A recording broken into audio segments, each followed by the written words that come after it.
9 ജില്ലകളിലെ വിദ്യാഭ്യാസ സ്ഥാപനങ്ങൾക്ക് നാളെ അവധി പ്രഖ്യാപിച്ചു. ആദ്യം തന്നെ വീഡിയോ ലൈക്ക് ചെയ്ത് കാണുക. ചാനൽ സബ്സ്ക്രൈബ് ചെയ്യാത്തവർ സബ്സ്ക്രൈബ് ചെയ്ത് തൊട്ടടുത്തുള്ള ബെല്ലൈക്കൻ എനേബിൾ ചെയ്യുക. കേരളത്തിൽ മഴ വീണ്ടും കനക്കുമെന്ന് കാലാവസ്ഥാ വകുപ്പ്. പുതിയ അറിയിപ്പ് പ്രകാരം തിരുവനന്തപുരം, കൊല്ലം ജില്ലകളിൽ യെല്ലോ അലേർട്ടും മറ്റ് ജില്ലകളിൽ ഓറഞ്ച് അലേർട്ടും പ്രഖ്യാപിച്ചു. ഓഗസ്റ്റ് 3 തിങ്കൾ നാളെ മുഴുവൻ ജില്ലകളിലും യെല്ലോ അലേർട്ടും പ്രഖ്യാപിച്ചിട്ടുണ്ട്.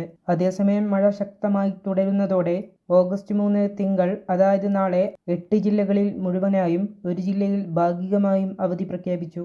വയനാട്, ഇടുക്കി, തൃശൂർ, കാസർഗോഡ്, കോട്ടയം, പത്തനംതിട്ട, കണ്ണൂർ, കാസർഗോഡ് ജില്ലകളിലും ആലപ്പുഴ ജില്ലയിലെ ചെങ്ങന്നൂർ, കുട്ടനാട് താലൂക്കുകളിലും വിദ്യാഭ്യാസ സ്ഥാപനങ്ങൾക്ക് അവധി പ്രഖ്യാപിച്ചു. പ്രൊഫഷണൽ കോളേജുകൾ ഉൾപ്പെടെയുള്ള എല്ലാ വിദ്യാഭ്യാസ സ്ഥാപനങ്ങൾക്കും അവധിയായിരിക്കും. മുൻകൂട്ടി നിശ്ചയിച്ച പരീക്ഷകൾക്കും ഇന്റർവ്യൂകൾക്കും മാറ്റമുണ്ടായിരിക്കില്ല. അതേസമയം പത്തനംതിട്ട ജില്ലയിൽ കഴിഞ്ഞ ദിവസം പെയ്തത് അതിതീവ്ര മഴയാണ്. വെള്ളി രാവിലെ 8:30 മുതൽ ഇന്നലെ രാവിലെ 8:30 വരെയുള്ള സമയത്തിനിടെ വടശ്ശേരിക്കരയിൽ 361 മില്ലിമീറ്റർ മഴയാണ് പെയ്തത്. കേരളത്തിൽ തന്നെ സമീപകാലത്ത് ഒരു ദിവസം ലഭിച്ച ഉയർന്ന മഴയാണിത്.